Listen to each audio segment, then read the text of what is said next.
I'm muted. There we go. Hey, everybody. Thank you for letting me know. I'm like, here I am talking. Cool. Well, let's try all that again. So, welcome to the stream. I'm your host, Ian. I'm the author of TechInterview.Guide, and I am the Director of Engineering Learning at GetStream.io. And tonight we got Sean Prashad on the stream with us.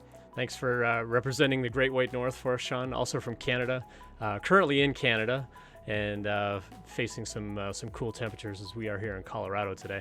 But Sean, thanks for hanging out with us tonight on the stream. Welcome. Thanks, Ian. I'm really happy to be here. Awesome. So Sean is currently an engineer at Twitter, and we're going to go through a little bit of Sean's background and talk about kind of his background and some of his interview experience. If you got questions about, things, all things Twitter, we'll see how Sean can help us out. Sean's only been there a couple of months, so he'll have a couple answers. But mostly we want to focus on kind of this LeetCode tool that you built, this study guide, and we'll be dropping links in the chat as we go.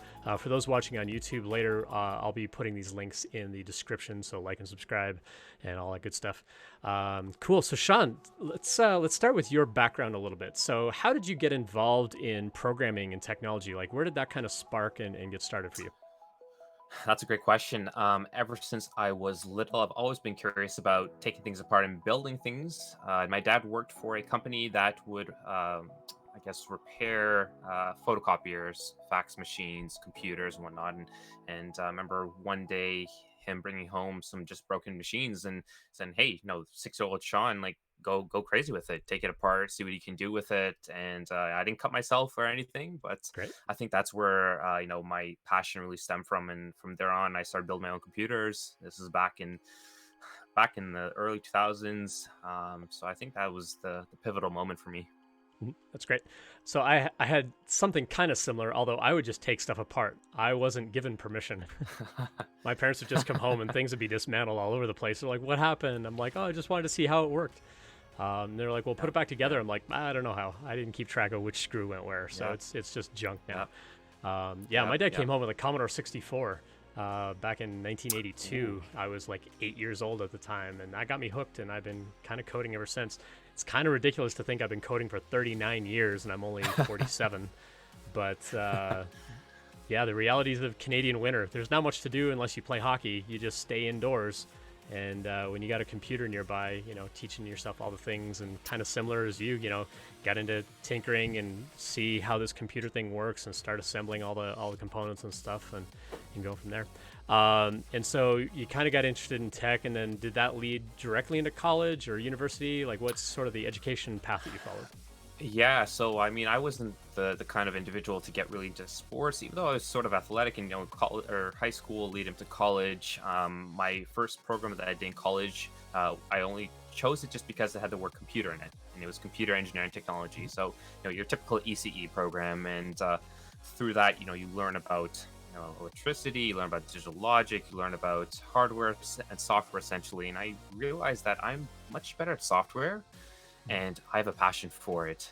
Building things and automating things, and that's sort of where I made the decision to return to do my second degree, which was an actual software development degree, and that opened up a lot more doors going forward. Yeah. Yeah. Great. Similar to me. I don't know. We're these weird Mm. kindred spirits. I started in electrical engineering, and it was like 70-30 hardware software split. And they were teaching us C programming, and I spent all of my time on my C software programming classes and almost none on my hardware classes, and ended up failing my math class. And they're like, "You're gonna have to retake it if you're gonna start year two." I'm like, maybe I'll just switch programs and do computer engineering instead, which is still 70-30, but reverse. So it was 70% software and 30% hardware. So I still get to tinker with circuits and things like that. In the computer engineering program at the college I attended, it was a lot of low-level programming and building up the circuits, but then also like how do you get into like assembly and control the Yeah. little servo motors Yeah. and all that stuff. And so nowadays, usually I've got some within reach, but I've got all these Raspberry Pis and Arduino boards, Mm. and I kind of feel like Mhm. I'm back in college, 25. Well, I guess that'd be like 30 years ago now. I started college. Um, tinkering with the little robotics and like moving motors and like just the really low Yeah. level programming again. Although there's now like high level libraries, so it's much simpler than the assembly from back in the day. Mhm. Mhm. Um, Mhm. Cool. And then just taking a peek at your LinkedIn, you did some internships with financial, systems and banking and so on. How did your internships sort of like, was that part of your college program, or were those things that you just sought out on your own? How did that sort of play in with the education? Yeah, that's a good question. Like going to my second degree, I knew the things that I did not do before. So it's kind of it's sort of revealed to me like, okay, what do I need to do to find success this time? And the program that I enrolled in had two mandatory co-ops. So like 2 summers, find something, 4 months, take part in software development, or it could be like business administration or IT or whatever whatever field that might be. But I realized like, hey, like I need to find even more experience for this, and I sort of had flexibility in my schedule just because I had courses that were exemptions essentially that were overlap between the two programs. So I didn't need to take full course load. I could find things to do in my free time, and so I think I ended up doing 5 internships throughout my undergrad. Wow. I spent a little bit longer doing my undergrad instead of doing just those 2 years, knocking it out of the park and jumping into the industry. I said like, hey, let me try and use the internships as like a jumping board into things that I like and I don't like. And a lot of the companies that I worked at were very, very big. Some were small. We're talking only a couple dozen employees, and I sort of found like, hey, what is my group? What am I good at? What do I enjoy, and where do I see myself, heading for my my career? Yeah. Definitely, yeah. Now, the internships, you mentioned you had to kind of seek those out on your own. What was that interview process like for you as an intern, like, or trying to seek out an internship where like this much? Although in Mhm. your case, you had done the computer engineering, and so you do more than probably most trying to seek out internships at the time. But like, what was that intern interview process like, or the job hunt like? How did you convince companies like, hey, take a chance on me for an internship? Definitely, that's a very good question, and I'm gonna put the obvious answer. It was very hard, extremely hard, to the point where I think I was shotgunning like maybe a couple hundred applications for summer, especially when you get everyone from every single school go off for the summer. I think I don't have my spreadsheets readily available, but I did keep track of my applications. I know Oh, cool. for my last co-op that I searched, it was 162 applications that I Wow. had. I know something around like 13 phone screens, which led to the on-sites for internships for I think 2 or 3 rounds, and I had 3 or 4 of those, and then I chose the one that I felt was best for my my what I was looking for essentially. Um, that was towards when I had 4 internships, so I had experience in my belt. Companies were like, hey, this guy actually has done stuff. He's proven he's an achiever, and let's give him a shot. But back in my sophomore and junior year, or sophomore and freshman year,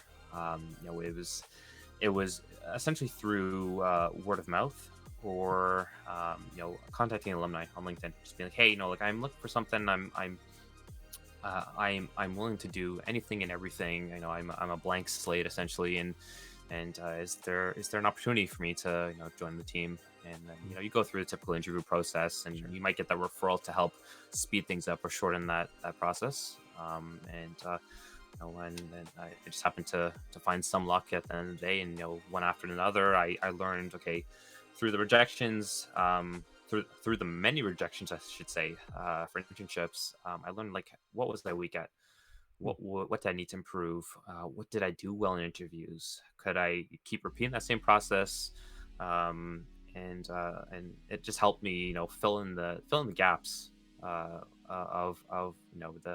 the of myself as an interview candidate. Yeah, that's great. Having that self-awareness of what you're doing well and what you're not doing well is really the only way to improve. Yeah. What sort of feedback were you getting from the companies, or were you getting feedback from the companies about what to improve, or were these just things that you were trying to sort of discern on your own? Yeah, so definitely. So it was like two avenues. So one, companies usually don't give feedback because it opens them up to being sued. A few companies did, notably Asana, who I'd interviewed with. I think they're based out of California. They were pretty open for feedback, which I was pretty happy with, and it's memorable to me to bring them up. They mentioned that just the speed at which I solved the interview coding question at the time was just not as fast as other candidates. I did arrive at a solution, but they're looking for readability, correctness, and obviously time to reach that solution. And obviously, if you finish first question, usually there's a second question that's waiting for you, or an add-on. They'll fill up So the that time. was Yeah. yeah. But the other avenue I mentioned would be just me just taking notes right after the interview process, just in like a rough notepad or even on pen and paper. What did I do good? Did I feel nervous in this interview? Why did I feel nervous? Was the interviewer, receptive? Were they not receptive? Did they make eye contact? Like all these, these things that you could pick up on. And this was back when we were doing in-person interviews. So like I would be in the elevator, I would be in the lobby, taking on the notes before I would head out of the building. And so that over time I started to notice trends. Like my algorithm skills were pretty weak back in school, and that's where you seek out algorithm prep websites and all that kind of stuff. Yep. Yeah. That's great. And then, of course, LeetCode, HackerRank, Code Wars, like all the kind of main sites, were those the main ones that you were using to practice at the time, or were there other things that you were studying and sort of practicing with at the time? Yeah, so back from internships, I actually did not learn about LeetCode until my final year. So it was a lot of honestly looking at questions on Glassdoor. What was asked Mhm. previously? Could I solve something similar to those? And going through just like blogging platforms on Medium.com, or you find the YouTube channels of individuals doing algorithm prep, or coding questions that are asked by company X, company Y, or company Z, and just being like, okay, can I tackle those? And give myself a couple days, obviously, because I think early on I was pretty slow at solving questions. Yeah. For the American viewers, Z is how we Canadians pronounce the letter Z. Um, for those just tuning in, noticed a bunch of other viewers hopping on. We are talking with Sean Prashad. He's an engineer at Twitter, also fellow Canadian. So we nerded out a little bit on Canadian snacks and a little bit of Canadian weather and all that good stuff before we went live on the stream. But yeah, so practicing on those kinds of things. Now having been in a business myself and having been a hiring manager, I would watch Glassdoor to see when people were posting, oh, this is the kind of question that I got asked. And then I would immediately go change that. It's like, well, if that's what people are going to study, I don't want them coming in and gaming our interview process. And so we got to change, that problem, or we need to change what kind of problem. And it's kind of this self-perpetuating problem that we have in tech where, we do these LeetCode style interviews, but that's not even really that close to what our day-to-day job is going to be. Any thoughts from your perspective, having recently been through this yourself, why our interview process focuses on those kinds of problems when that's not really indicative of what our day job is? Yeah, first and foremost, I absolutely do not like the interview process, even though I have jumped through those multiple hoops many times. I think it's in terms of trying to, from a company's perspective, they're spending a lot of money to bring a candidate on site and have 4 rounds or 5 rounds, and paying maybe senior staff or principal engineers to interview individuals, or even directors and managers, right? It's a lot of money. At the end of the day, they don't want false positives, so they have a lot of phone Right. screens to filter out individuals. And that begs the question, how do I standardize these phone screens such that I don't discriminate from a candidate based on their background or their Mhm. experiences? And algorithms and data structures are at the current time, I think it's the only way of standardizing that process. um, there's been other avenues that I've seen take home projects I've done before. I've spent copious amounts of time for a take home project for Shopify for the internship program, and they do it every Right. time, only to end up, not even getting past the screen for it. And so Mm. it's like, okay, like the amount of time I have to invest as a candidate was probably like 7 8 hours. Like I went all out for this and showed everything I knew, but at the end of the day, it's like, hey Sean, it just didn't work out, and I was left feeling like frustrated, that all that effort went into something that didn't materialize into an opportunity. But I think now it's just purely like it's just a pipeline. Like how many candidates can we get in? Do candidates prepare for something like this? Even the prep itself is sort of indicative of the types of individuals who would be, quote unquote, hardworking. Not necessarily, but it's, if the individual has time to prepare for LeetCode and spend, or not even LeetCode, like HackRank or whatever platform, and spend a lot of time and dedication. It shows discipline, it shows grit. Um, but at the end of the day, I think there could be a better way, and then hopefully we'll find something in the future. Yeah. I've actually been chatting with companies down here in the U.S. about their interview processes, and trying to see like what can we do differently at Stream, where I currently work, where we could still get those same kinds of signals of what do you know, how well do you know them, what are sort of the limitations of your knowledge, without feeling like, oh, this is just another LeetCode grind kind of interview. Like, is there a way that we could do it a little bit differently? Some Hmm. companies down here in the States, they're leaning more on like take home assignments or take home assessment of some sort, where they'll give you a little bit of code and then say, hey, go evaluate this code, bring it back, tell us what you think, fix a bug in it or something. And when you come on site, we're going to keep working on that code so it's familiar. Yep. Because Yep. anytime there's familiarity, that stress level comes down. And so some Definitely. companies are actually making good moves in those directions. Frankly, not enough companies are doing it.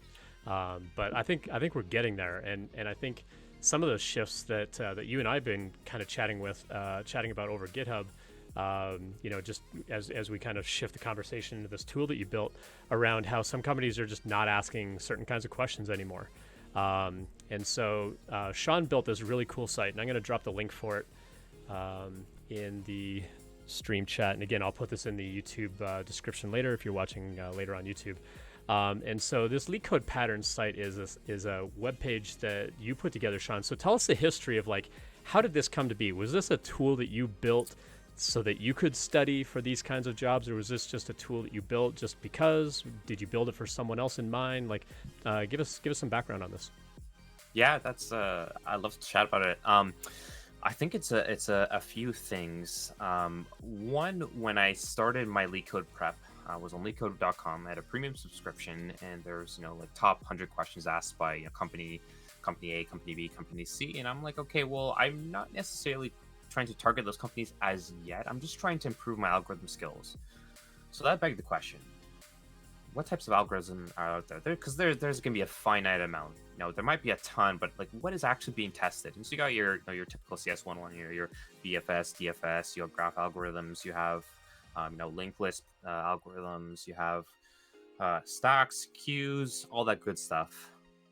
And at the time, I was like, okay, I want to maximize my return uh, of my time. I'm investing time into this process. I don't want to be spending longer than I need to. Ideally, I'm not going to achieve proficiency in 100 days or something like that. That's just not me, and I know that I learn best by doing, and that's something I've learned throughout my undergrad. And I don't learn that well through just videos. I need to actually do things, and I need to actually fail and figure out why did I fail. What was I missing in my toolbox?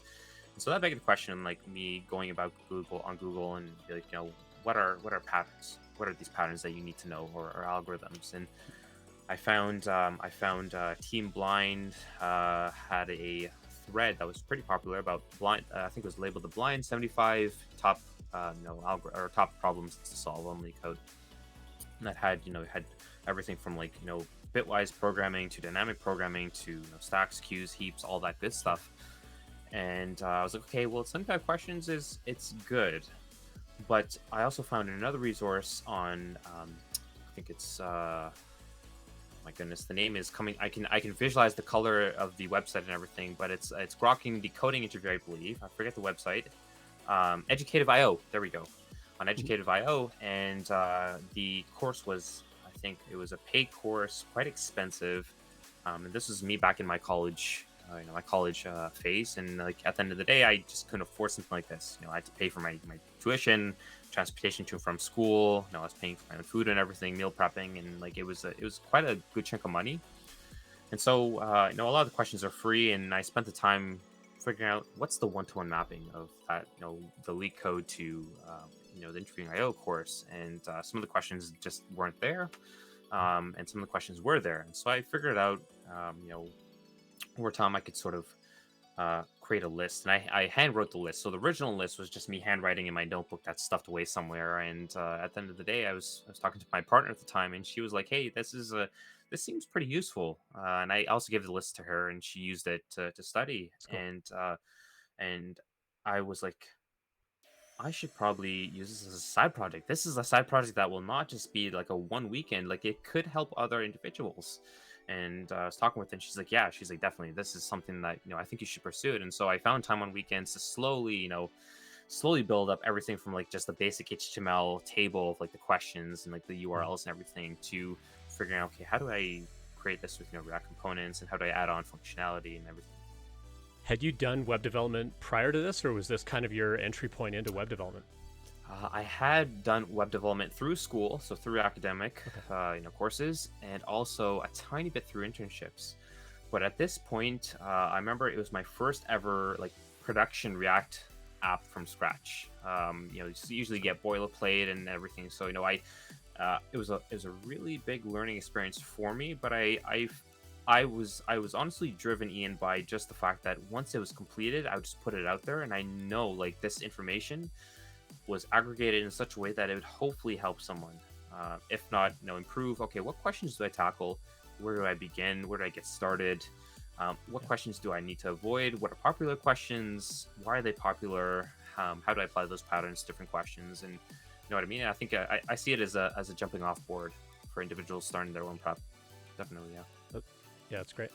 And then just looking at the question list, for example, so just to describe for people that are watching this, if you haven't checked out the link, Sean's site will allow you to go in and choose like the pattern, like the interview pattern of like a heap problem or a depth first search or an interval problem or a 2-pointer problem, and it'll narrow it down just by that, or you can narrow it down by the difficulty, or you can narrow it down by a handful of companies, or you can narrow it down by any combination of those, and it'll narrow down like, oh, you want all the easy array problems that LinkedIn might ask. Here's a list of 2 problems or whatever it would come up with.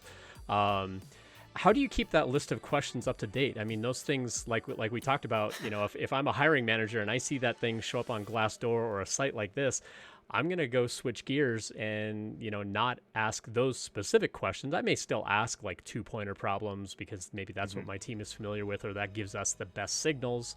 Or, hmm yeah, we want, one dynamic programming problem and one sort of other traversal algorithm of some kind. But are there ways that you keep these up to date yourself, or how do you maintain this list? Yeah, so the list is essentially retrieved from LeetCode Premium. So I Okay. usually get a yearly subscription, and LeetCode usually updates it every week. So the list is Ooh. not the be all in real time. Like it does drift over a few weeks and months, but I think that was sort of like a bonus, like a cherry on the top of the cake that I was sort of like, okay, this would be useful for other individuals.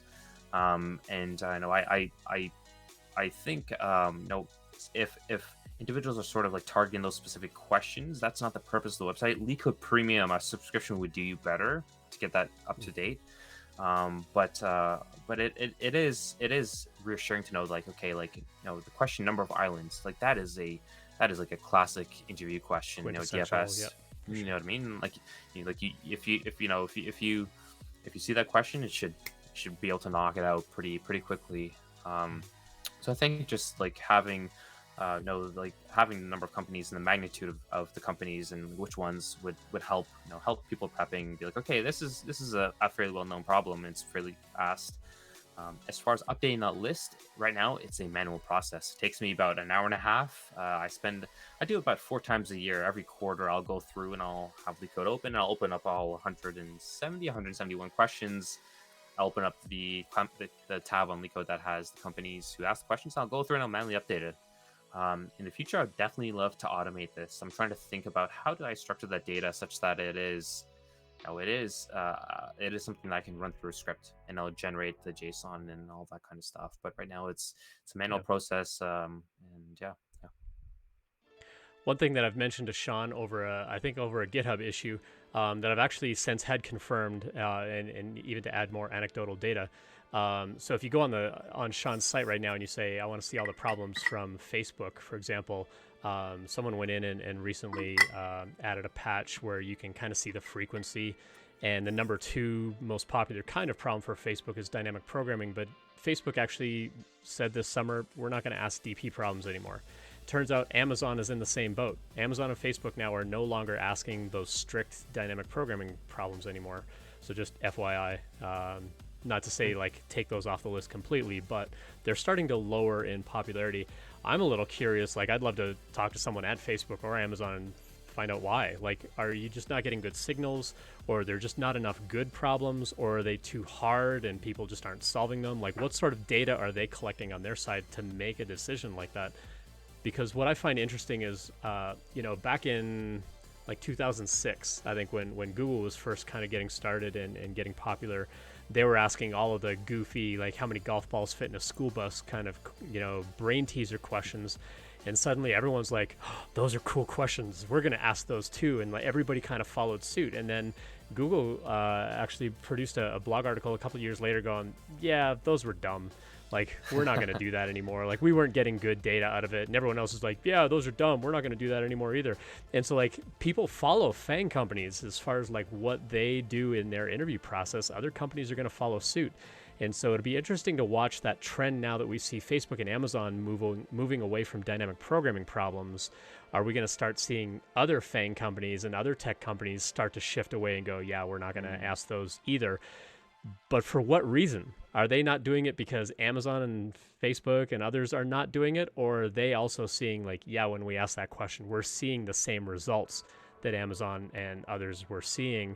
That's why we're not asking that kind of question anymore.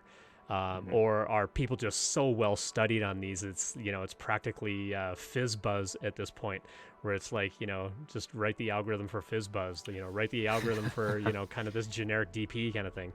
And I'm going to drop a link in the chat right now. So I actually made a YouTube video, Sean, about your website and how to sort of shortcut your LeetCode grind by reverse engineering these problems. And so if you go in and you find a particular kind of problem you want to study, you can then use Sean's site to say, okay, I want to study depth first search.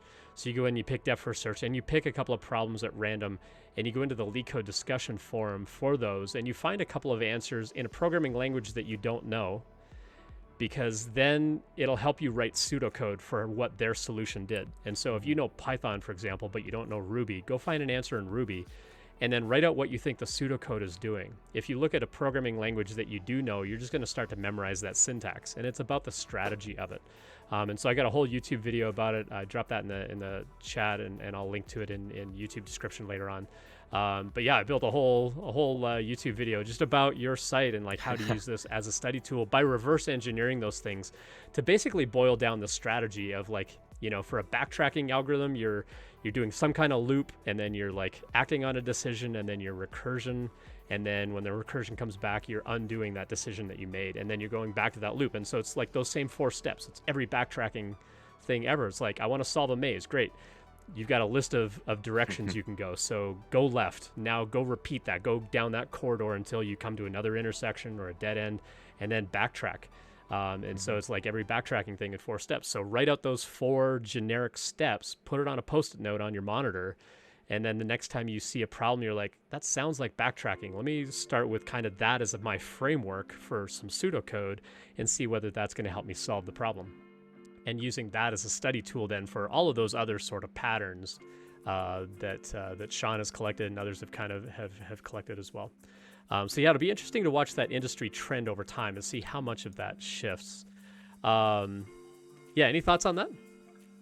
Yeah, I did have a few of my friends who's like my study partners interview at Facebook and Amazon, and Amazon had asked them a DP problem for a phone screen.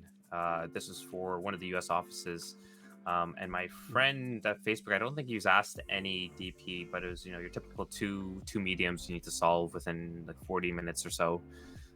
So it is like it, and this was recent. This would have been back in April of this year, so not too long ago. Okay. So I think I think it might depend on the team and the org, but overall there probably is a push to try and eliminate those those types of questions that are not giving just good signal or maybe might be for another reason. Yeah. Well, Well, I wondered if it was this person's education background, but their education background. So this person I've been doing career coaching with on the side. Um, I basically said, well, who are you interviewing with? What kinds of problems are you being asked to study? And they said, well, I'm interviewing at Facebook in a couple of weeks. And they specifically told me, don't spend time on dynamic programming. We're not asking those anymore. Mm. And I thought, well, they're just not asking you to do DP, and they're like, no, they said like they're not asking like dynamic programming anymore. Wow. And so I do a lot of mock interviews at interviewing.io, and so I kind of posed it to other interviewers there, and I said, hey, if you're currently at Amazon or Facebook, can you confirm this? And all the Facebook people came back and said, yeah, we're not doing DP anymore. And then someone from Amazon also put in there, it's like, yeah, we're not doing DP anymore either. Now, whether it's that person's group, like you say, because every group sometimes interoperate a little bit differently, or whether it's organization wide, but it'll still be interesting to kind of watch this trend going forward. Like, are other people going to follow suit, and what kind of impact is that going to have on the overall interview style? And so Sean and I were actually kind of talking a little bit before we went live too, of like, are Canadian interviews very different from American interviews as far as the overall process that you follow? And so you're currently in the Toronto area and you got a job at Twitter this summer. Without going into specifics, because I'm not going to ask you to like break your NDA or anything like that, but like, can you describe just really high level, like what were the sort of different steps? And Twitter does publish this, so you're not giving away any secrets here, but like, what were the main sort of components of the interview process from start to finish for you? Yeah, so I don't think at least between the Twitter Toronto and like US or Dublin office, I don't think it's too different, Ian. I think it's a very similar process. It's sort of standardized in what to expect. So when you submit your resume, whether it's organically or through a referral, you'll get contacted by a recruiter. Like, hey, let's schedule a phone call. Let's talk about you, talk about where you're heading, talk about what you've done. That's usually about half an hour, and then you'll get set up for phone screens. So my phone screen, this is specific for me. I think it might change depending on the role, but specifically for me, it was a technical phone screen. So your typical algorithm questions with a senior engineer. If you're successful in that, then you would move on to a second phone screen, which was a behavioral style interview with it could be a potential teammate, it could be a teammate from like a sister team or an adjacent team. And so that was, your typical 1 hour for each of those. And then if you found success for those rounds, you touch base with your recruiter, like, hey, we'd love to bring you on for our virtual on-site. And Twitter is pushing towards everything, work from home or virtual on-sites or anything of that sort. So you would have a few rounds. Myself, I had 4 rounds for my on-sites. So, you touch base on your algorithms, touch base on system design, touch base again on behavioral. And then specifically for my role, there was a role related to like monitoring / troubleshooting for a site reliability engineer, an SRE. But I know for a software engineer, it might be something like API design, or like like there might be a second system design round. Depends on your seniority. Like those system design rounds and leadership rounds, they're gonna matter much more for like a senior or staff engineer than someone like myself who's coming in as an SRE one, like a junior. But essentially, those are the 4 rounds, so 6 rounds in total. And I think it's pretty standard. There might be more rounds, there might be less rounds, there might be take-home projects. I know Twitter specifically, every team has a different interview style, or maybe not every team, but every like sub-org. So I don't think it's standardized. It depends on who you're interviewing with and what you're interviewing for. Great. Yeah. Awesome. Thanks. Now the SRE, that's site reliability engineer. So at a really high level, that's like taking care of the servers. Like you're actually like literally taking care of the hardware that runs Twitter, right? Yeah. So it's a very blurred term. So it's a bit of development with like monitoring, troubleshooting with what's the term? It just can't escape my head. A lot of like capacity planning and ensuring that Twitter is up for anyone across the globe, despite it being maybe an election, maybe the Olympics, maybe Black Friday or the holidays or any time of the season. We have to be able to support teams, or the teams that we're working with, to make sure that the services that they write, that it scales appropriately, that it has a proper uptime, and that we meet our our SLAs and SLOs and all that kind of stuff. Yeah, that's great. Yeah. Cool. We got a question in chat. It said, I recently had someone suggest that doing a custom code sample for every application I submit that gets past the first round. Is that overkill, or would that really set me apart? That raises a good question, because you're still relatively new in your career. Do you think that kind of thing would help set someone apart? So you apply for the job and then you like custom write something using the Twitter API or something, and then as part of your follow-up say, hey, by the way, I also wrote this thing. Do you think that sort of thing helps set someone apart, or is that just like, adding extra time on that application process when you could be applying elsewhere? Yeah, that is a very good question. I've not actually experienced something like that before, within my friend circle or myself. I love the idea of doing something to show how passionate you are, just going above and beyond, compared to other candidates. For myself, I had contributed to open. I know a lot of big projects and a lot of small projects, and it's something that is on my resume. It's unique to myself. My personal contributions are there on GitHub. They're publicly available. People can go and ask. And I've used some of those experiences for my behavioral interviews. Sean, tell me about a time where you struggled or you didn't know what to do or whatever the question might be, and I can be like, oh, I can talk about my open source or even professional experiences. So I think definitely that question is very valid. I would be hesitant to do it for every single company because it will be time consuming to build something that is of substance. At the end of the day, you don't want to build something that's too small, and engineers who are interviewing you might not look at it in the worst case scenario, or the best case would they be looking at it, they'd be like, okay, well, I see this problem in here. How would you go about solving it, or how would you architecture this? If you were handling a new feature, or how would you scale this? So it does definitely open up the road to um, you know a wider conversation, but at the cost of time. And are you able Yeah. to do this for every single company? If you have a lot of time, go for it. I think your time is best spent, having a solid resume. So doing a notable number of side projects if you lack experience or you lack open source contributions or things like hackathons or just just essentially filling up that white space. Definitely, it'd be a good idea, and to tailor that towards companies. For a social media company like Twitter, I don't think it would hurt to have a side project that is, based on Twitter's API or is an extension of Twitter, a new feature. I think that would be awesome to talk about in an interview. Yeah, so Yeah. I would Now you definitely give two mentioned, thumbs up.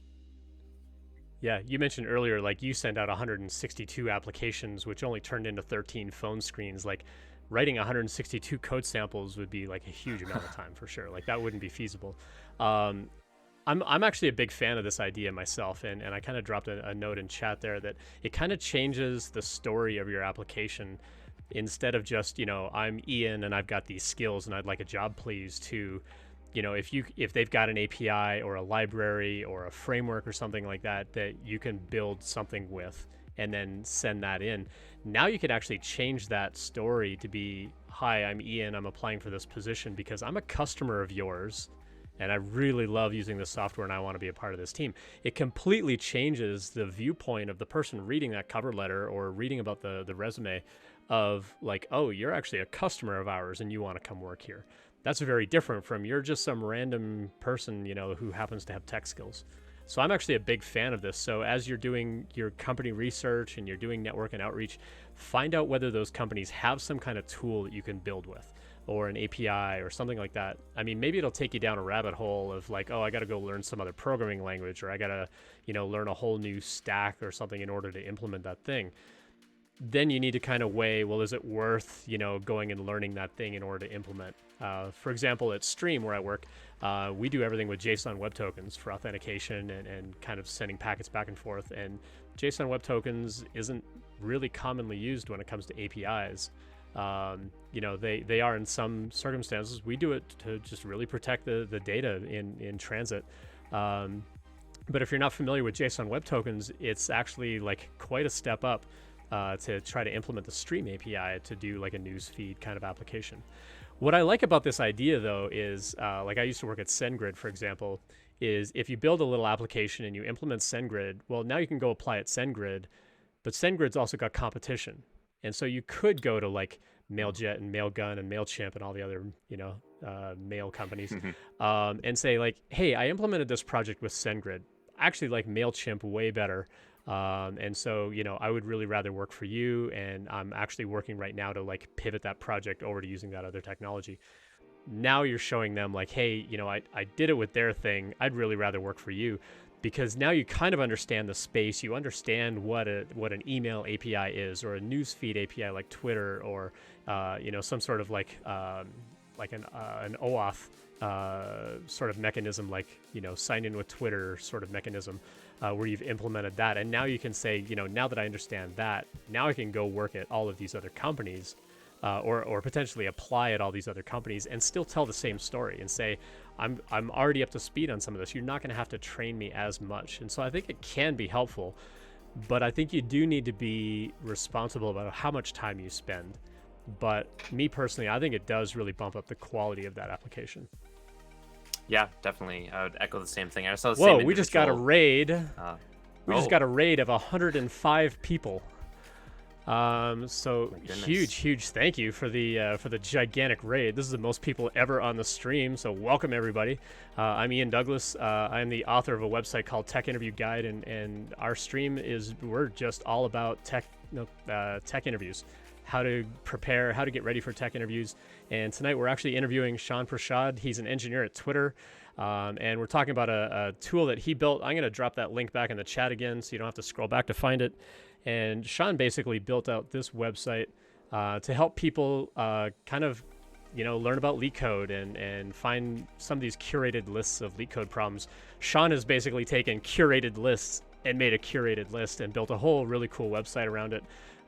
So yeah, huge thank you for the gigantic raid and all the new followers. So hello, everybody.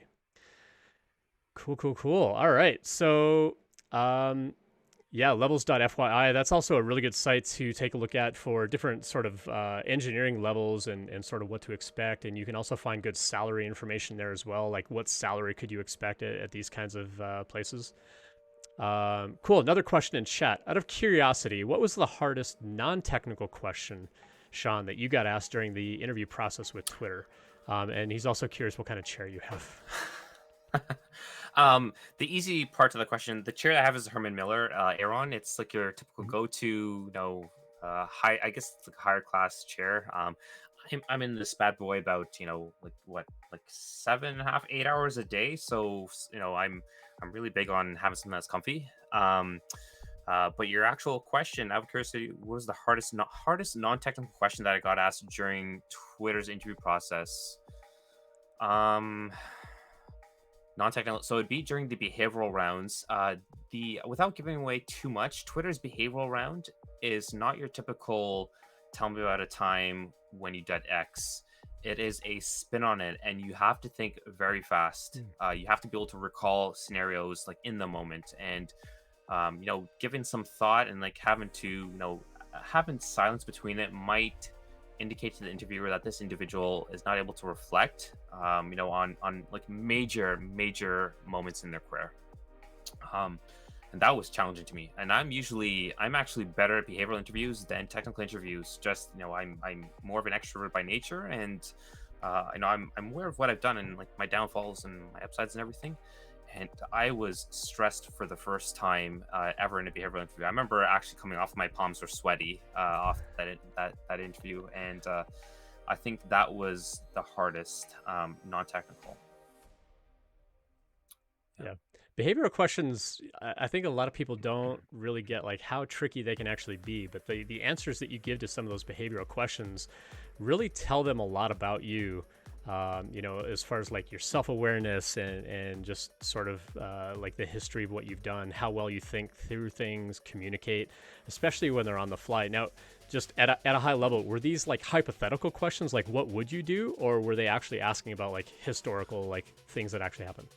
they were asking about historical things that actually happened, and if you didn't have an answer or anything, that was totally cool. They would ask a Mhm. spin on the question, so it's still looking for those same signals, but you might have experienced it in a larger or smaller project, or through feedback, or through a promotion process that you didn't get, or something of that sort. So it was a well crafted style. I've not seen it from other companies. It's one I liked, but it was very stressful for me. Definitely. Yeah, cool. Thanks, Silver, for the question. If you've got other questions that you'd like to ask Sean or myself, feel free to drop them in chat. We're here to just kind of talk to Sean about the site that he built and how he built it out for the LeetCode practice. But we'll also take questions as well. So if you got questions about just interview prep in general, feel free to drop those in chat. We'll address those too. So you built out this site in React, and this was kind of the first React app that you built from scratch that you mentioned, which is kind of interesting because as an entry level dev, you do tend to be given a bunch of code and say, hey, go change this feature, go add, go fix this bug, but it's like a full application that's already built, or a big chunk of it's already done. But this is the first thing that you did from nothing. So tell us a little bit more about that process. Like how long did it take? So you mentioned you're kind of like tinkering at it on weekends, but overall, like how long did it take from kind of that first initial like, oh cool, I got some data up there, to where it really started taking off? And then maybe talk a little bit about like how many people like actually visit the site now. Oh, yeah, I'd love to share that. So the site is open source. So if yourself, Ian, or any of the people here today, you guys can go on GitHub and actually go back to the very first commit to see what that website actually looked like. And I believe, I started from scratch, like I mentioned, and I just tried to iterate on it. I remember first just trying to remember how do I probably do CSS and SCSS and like all this stuff. How do I work with like Babel and all these JavaScript frameworks, because I was pretty rusty on it. And so just building up things from scratch, just getting that data up on the screen, not caring about formats or colors or search functionality or filtering or any of that good stuff. And going one piece at a time, trying to take a small bite every couple of days. And it's sort of Okay. now that I look back, it's sort of like the same for an interview process. Like you try and get the brute force, you talk about it, you try and iterate on it, and you make small improvements. That was the timeline for it. I think at the end of the day, it's still ongoing, but the first like version 1.0 took maybe 2 weeks or so to get up and going. And it's fairly simple. Like it's hosted on GitHub Pages. It's a static website. It uses local storage in your browser to store which questions you've checked off, what filtering you've applied, and all that kinds of things. And there's definitely a few more requests I know and issues for individuals to help, or for individuals to request. But as far as visitors, and this is something that I actually check quite infrequently because it's exciting for me, as weird as that is. So it's hosted on GitHub Pages, and GitHub has a tab to show the amount of traffic that your repo is actually seeing per day. GitHub shows around so as of just yesterday, 560 to around 650 unique users a day just through GitHub. And then I also That's have great. I also have Google Analytics, so that's set up, and Google Analytics is much more broad. Like it gets every single stream through YouTube videos, like videos you've created, through Medium blog posts, through Google search. And I think right now we see around 1,200 users a day from around the world. So we're talking Canada, where I am, US, we're talking about South America, all across Europe, individuals from Australia, Singapore, Japan. It's pretty awesome to see. It's pretty great. Did you ever imagine you'd be building something that had like 1,000 people a day? No, no, no, no, no. It was a side project that I saw value in, and I did not know how many people would end up using it. I'm happy that it's out there, that people find value in it, that it's at least helping some individuals streamline their process. That's the sole purpose of it.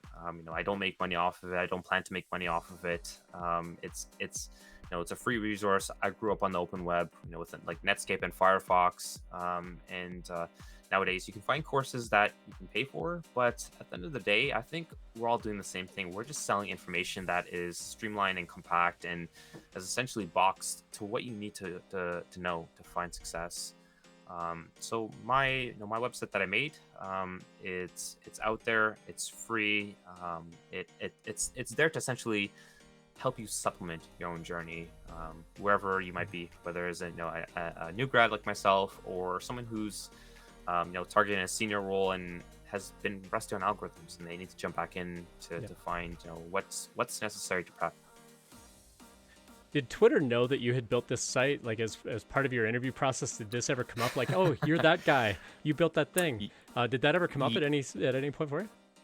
Yes, it did, and I brought it up. So my friend who helped me prep, he got into Google, and I was like, hey, I don't know if I should talk about this. And he's like, no, you should talk about it. It's totally out there. It's sort of meta, like it's kind of weird to be talking about I built an interview prep website during an interview.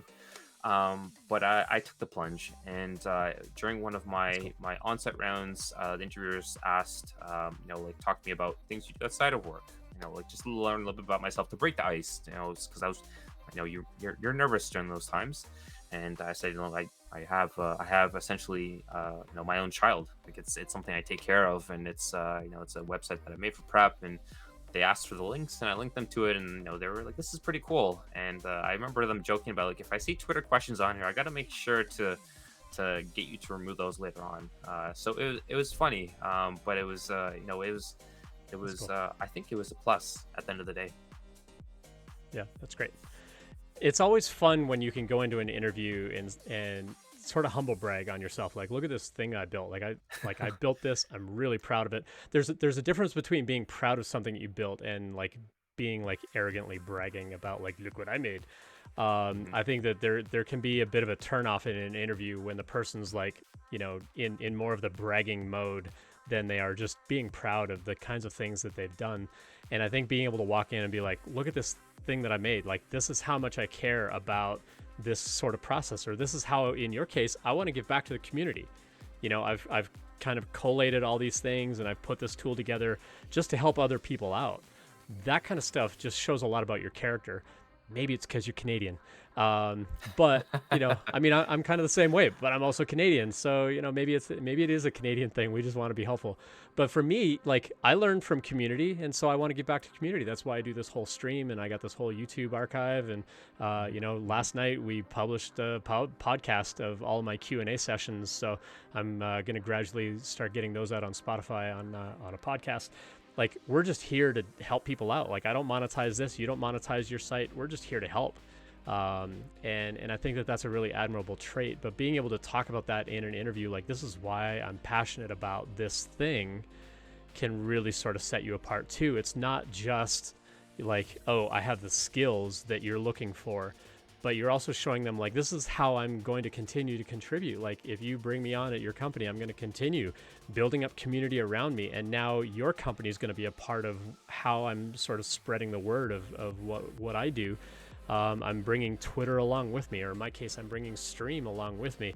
I got the little 3D printed logo back here on the wall. Hopefully one day it's going to be a big giant logo on the wall, but we'll get there. But like, this is what we do. And so I think it's really admirable when you can build something, even if only a couple of other people use it. You can still say, like, it's not huge. I got like a dozen people using it.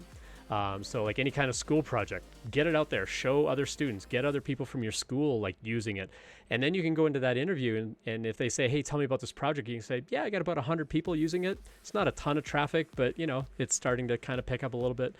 I mean, for someone like a Twitter or a Google to be like 100 people using your site, because they got like billions of people using their stuff every day, but it's not the point. The point is, like, I built something and other people are using it. And that's the key thing that you want to try to get across. And so anything you can do like that to differentiate yourself in an interview is part of what's going to really set you apart and really make you memorable to them. Cool. So you've been at Twitter for 3 months now as an SRE1.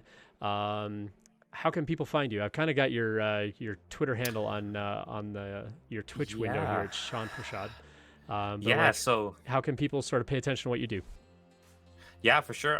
So you can find me on Twitter at Sean Prashad, as you might expect. Every Twitter employee does not necessarily need to have a Twitter that's active, but I do. It's one of the social media platforms that I use. You can find me on GitHub with the same handle at Sean Prashad. You can also find me through my own website, which is seanprashad.com. I think those are the main three ways of getting in touch. Awesome. Good deal. So what's next? I mean, are you gonna like obviously you're gonna keep working on this site, but like, do you have other features in mind? Like, you've actually got quite a community on GitHub talking about these kinds of questions and feature ideas and things like that. Do you have like any other projects in mind that you also want to start, or is this kind of like your main focus on the side? Ah, if I tell you guys, I have to get you guys to sign an NDA for new ideas. But for the existing LeetCode website, there are features that I want to work on. The first one is dark mode. I was actually looking to how to do dark mode with styled components in React. That was something I was doing a couple weeks back. Put on the back burner just because of some personal stuff. But I'm looking to try and get that landed hopefully by the end of the year. Because myself, I use everything in dark mode. I do not like a bright screen, and Google Analytics is telling me people are using this on tablets as well, tablets, smartphones, like mobile devices. So I think it would really benefit individuals wherever they are in the world, whether it's they're studying at night after work, or studying in the early morning before work. That's something I want to find. I want to help find and create for other individuals. There are so if anyone in the chat has ideas or suggestions, feel free to create an issue. There's no right or wrong, no feature request or comment to it. Happy to hear from everyone. But I think that's the first one, and then there was another issue that I'm not remembering. If I check GitHub, it's there, but I had to do something with filtering questions. Might be a bug. But at the end of the day, I think dark mode is on my radar first, then after that, maybe creating an account to sign in, such that you don't need to, you can sign in and it can be your details can be retrieved through different browsers instead of just the same browser, because it's stored in local storage, which is just just a single browser. If you clear you clear your cache and everything with the website, all of your progress is lost. Which is not the best. And that also begs the question, how do I reset my progress if I want to start from fresh? Currently, it is not very user-friendly, and I think there's a solution that I can implement for that. Yep. Awesome. Yeah. Cool. Well, Sean, appreciate sharing your background with us and talking about this tool. I always close out my interviews by asking some rapid-fire, silly questions. So these are not meant to like sit and ponder for a long time. It's just kind of, what's the first thing that pops in your mind? Like, is a hot dog a sandwich? No. What's the best Wi-Fi name you've ever seen? Oh, something that is not safe for work. I don't know if it's appropriate for the stream, but you get creative when you live near townhouses. Yep. FBI surveillance van 13 or something was like one of the best ones I've seen. What's the most ridiculous fact that you know? Oh, oh my goodness, it's a Canadian fact.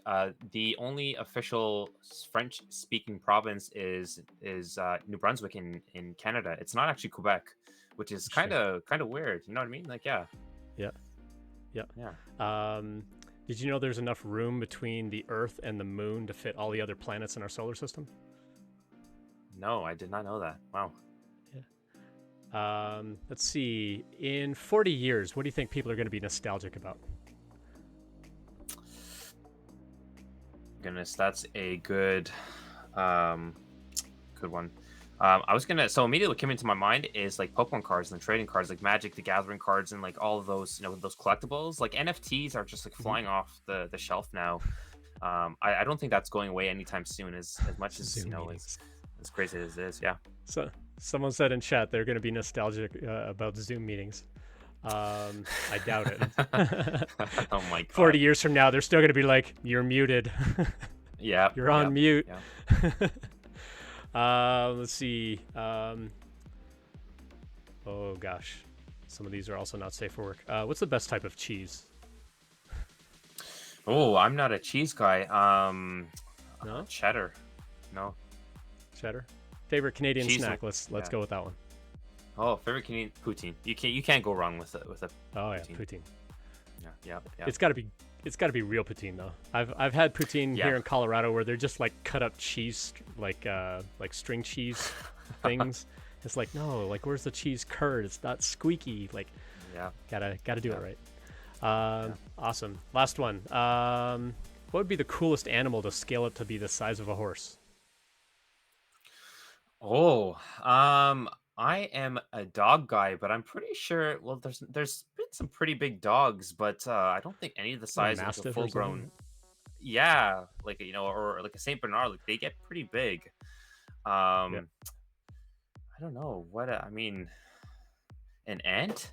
That's kind of boring because like I'm thinking like Ant-Man, like like the Marvel universe where you have like gigantic That'd ants be and a little stuff. scary. I don't know. Yeah, someone said a Silver cockroach. in chat That's says crazy. cockroach. Yeah, that'd be Oh my a bit god. much. All right, well let's do one more. Oh gosh. What are some things that are okay to occasionally do, but definitely not okay to do every day? Oh, 5 second rule for gum or anything or like candy. If it falls on like concrete and stuff or outside, like no, that's leave it there or pick up and throw in the garbage. But if it falls like indoor and stuff or the carpet, like 5 second rule. I mean, yeah, I would depend on like if if you have pet hair on the ground, I don't think that's gonna be tasty. But yeah, Drop the database. Yeah, that's a great one, Silver. It's making me nostalgic for my job at SendGrid, where I dropped a production database of about 150 million rows one time. So it was, I thought it was on staging. I wasn't. I was on production. Good times.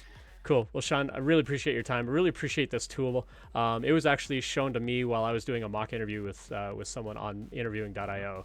And as soon as I looked at it, I fell in love with this tool, and I've been giving it out left, right, and center. I talk about it quite a lot on the stream. I've got the whole YouTube video about it. Keep working on it. This thing is awesome to help people prepare for these kinds of interviews, because the LeetCode interview is not going away anytime soon. As much as we hate it, it's still going to be a thing. And so having tools like yours that can help people kind of narrow down, like, what do I want to focus on today, is a huge, huge help to our community. So thank you so much for that. That's pretty much it for us. We got our hour wrapped up. So I'm going to end here. We'll get this up on YouTube a little later. I'll get all the links in the description there. So like and subscribe, all that good stuff. Follow me here on Twitch if you want to hang out. I stream every Sunday and Thursday at 7 p.m. Mountain, which is 6 p.m. Pacific and 9 p.m. Eastern. And we just talk about interview prep, career prep, all that kind of stuff. I think next Sunday is just going to be like another Ask Me Anything sort of session. I've got a list of questions I'm going to go through, and then I'll chop those up and make little YouTube shorts out of those. So come hang out on Sunday if you got like burning questions you want to ask about interview prep, whether it's resumes, things like that. If you want a resume review, you can do a bang resume resume in the chat. It'll actually think that you're trying to resume playing a music snippet or something like that. But bang resume in the chat. I'll tell you how you can submit a resume to me, or you can just go to TechInterview.Guide, look for the streaming link, and there's a form on there that you can upload a resume. And I do live resume reviews occasionally on the stream as well. Please anonymize it. Don't give us your real email address and phone number on there. But if you want my take on what a resume is, happy to do so. Aside from that, Sean, thanks again for your time. Appreciate it. I know it's late there for you in Toronto. Stay warm up there, and we'll chat with you soon, I'm sure. Have a good night, everyone. Take care. All right, who are we going to raid? I'm going to find somebody to raid. Who can we raid? Who do I know to raid? Where's my other Twitch window? There it is. All right. Let's see.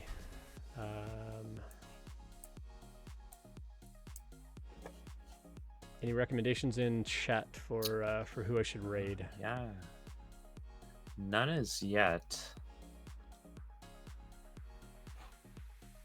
Let's see. Looks like Midnight Simon is on here, so I think we're gonna go raid Midnight Simon.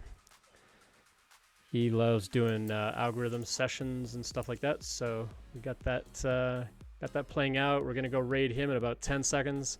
We've got about 40 people that are gonna go over there, so we'll see you over there. See you next time, everyone.